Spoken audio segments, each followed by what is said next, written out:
Hi. How's it going, guys? Tonight, me and Blake are actually preaching today. Blake's going to go first, and then I'm going to follow up after that. But please pay attention. We didn't have note cards, so sorry. But you all have cell phones. You can pull up notes, and, we'll just trust that you're not on Twitter, Kenny. Thank you, guys. My name is Blake. Okay, so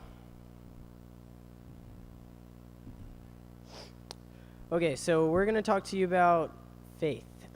We each have two people that we're gonna talk about that were faithful to God, and and I just wanted to start off with David. Just the first person that I think about whenever somebody asks me about faith, it's just I immediately thought of David, just because like everybody knows the story of like David and Goliath, because it's Sunday school, like super famous or whatever.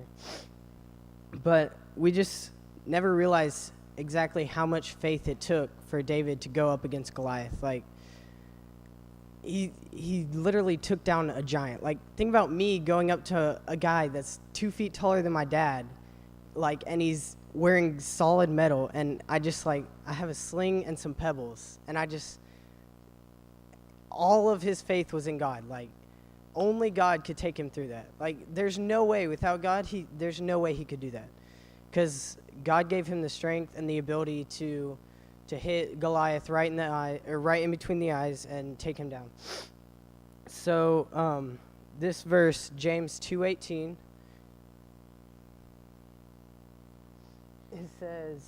it says, "But someone will say, 'You have faith and I have works. Show me your faith apart from your works, and I will show you my faith by my works.'" So this, like, in terms of David, like I said, there's no way he could have done it without his faith in God. Everything he did throughout his life, he did amazing works, and everything he did was because of his faith in God. Like, there was no way he could have taken down Goliath. Like, Goliath was just a boss.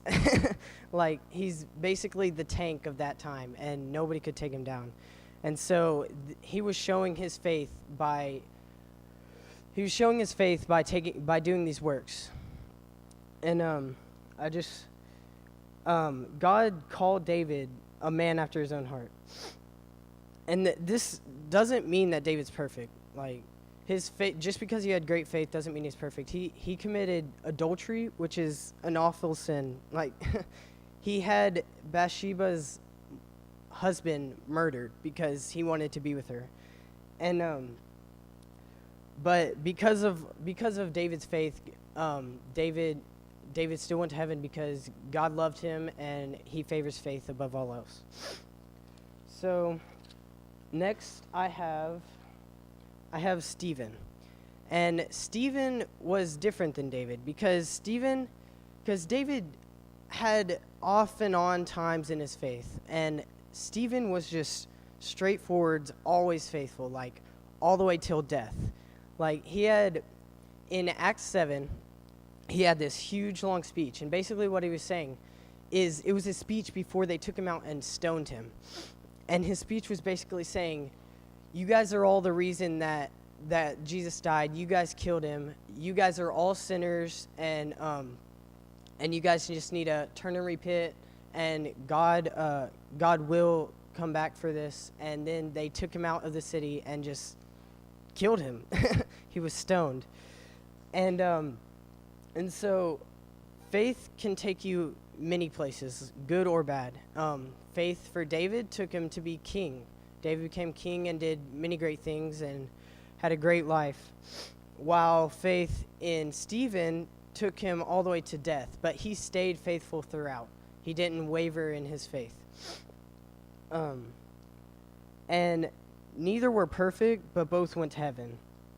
And that's just great to think about, because we're not going to have perfect faith throughout all of life. We're going to have doubts, like those times whenever you pray for something and it doesn't happen, and your dog dies after you thought that it would get better or something, and you just automatically turn on God because you're like, I prayed for this, it should have happened, but it didn't. And so God's automatically for blame because you prayed for it and he didn't take that prayer in and heal your dog. But it's not his fault. Like, you just have to have faith in God because everything happens for a reason. And it's just, faith is the only thing that matters. So I have this ending quote. It's, faith without works is like a bird without wings. Though she may hop with her companions on earth, yet she will never fly with them to heaven. By Francis Beaumont. And that's just an amazing quote. So, thank you. It's Jake's turn. All right.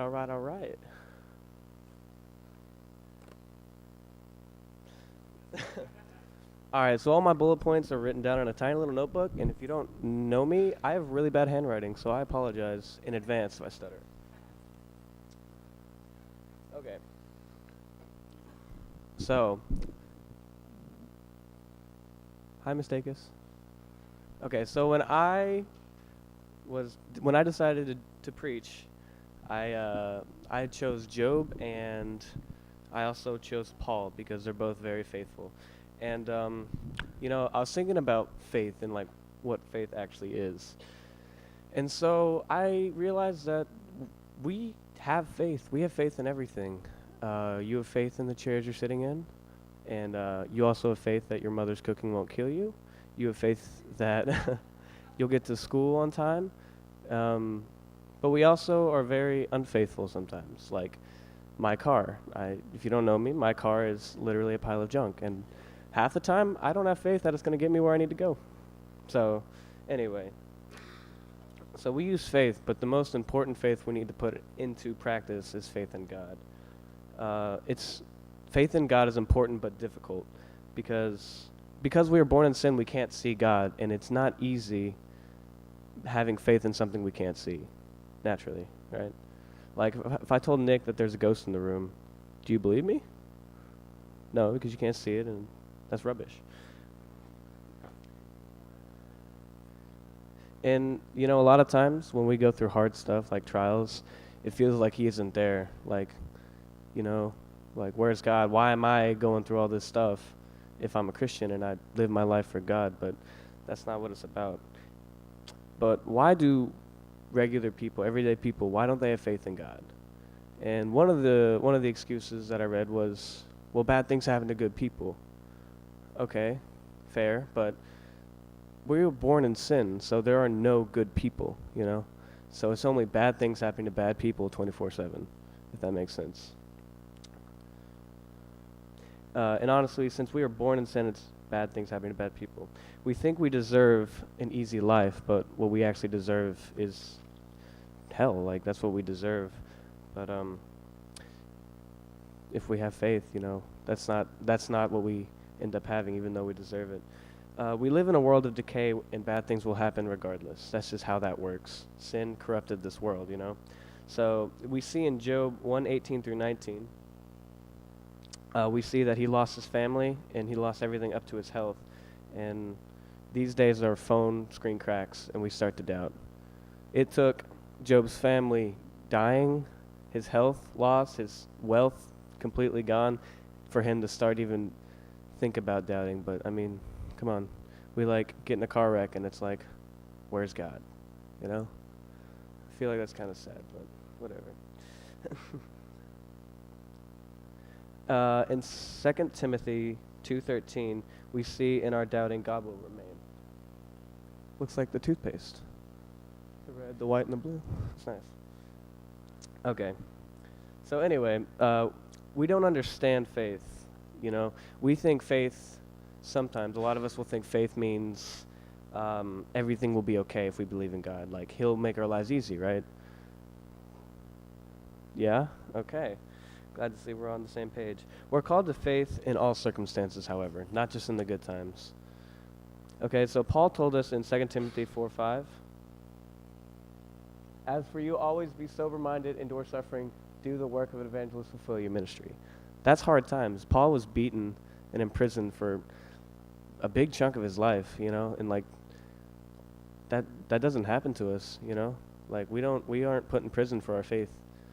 At least not us, you know what I'm saying? So we we don't have an excuse. We'll put it that way. Like even when Paul was in prison, he like didn't denounce God. He didn't say that he wasn't there. He was faithful and he was joyous and he sang songs to other prisoners. That's baffling to me, honestly. Another point is we don't have faith because we are prone to control. We want to control everything, right? We don't want to place our whole life in the hands of an unseen God, right? So what we do is we put our stress and our problems in worldly things like relationships, alcohol, drugs, whatever you want to say. We put our faith in those things just to relieve a little bit of stress and ease everyday life, right? However, we're not going to be satisfied for long because even though our bodies may be satisfied for a time by these simple pleasures, our souls will be restless, if that makes sense. So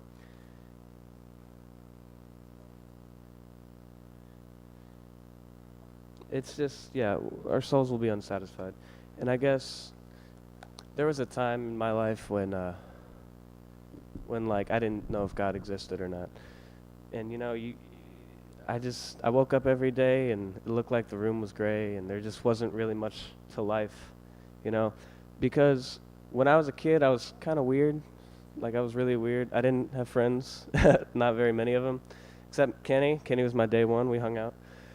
But, you know, nobody really sat by me in the lunch tables and, you know, whatever. But I always made friends with older people, like older friends, like about to go to college friends. And I feel like that was a blessing and a curse because while it was a blessing, you know, I matured a little better. I wasn't with my snotty nose peers. Ugh. I was with people that knew what they were talking about. However, every friend I made ended up leaving me like that. You know, they went to college, they moved away. I have a lot of international friends too, and that's even worse because I don't have a plane ticket to Japan or China. It's not on my budget.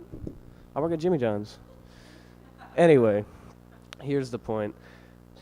It ended up becoming just a cycle of just sadness for me. And because I wasn't praying and I wasn't reading the gospel and I wasn't paying attention in church, and I tried to handle it myself, if that makes sense.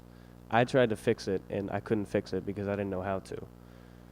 So I called on God to relieve that for me, you know? And, you know, I realized that I didn't need friends. I didn't need older friends or people that have moved on because God doesn't move on. God doesn't, like, move to China, you know? Like, he's not going to move. He's not going to leave me for somebody else, you know? He's always there. He is everywhere. That's insane.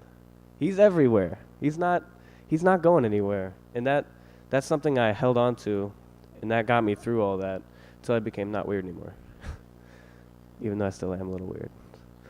Anyway, the point is when you have faith in God, even though life may seem hard, you have a comfort, and that comfort's God. And even if nobody else is there, even if you feel like no one else is there, God is there. And if you focus on that, you can realize that it's not all that bad, you know? We don't need anything else. And it'll be worth it one day, having faith in God. So I just don't want you guys to give up on faith, okay? It's okay, you know? Just have faith.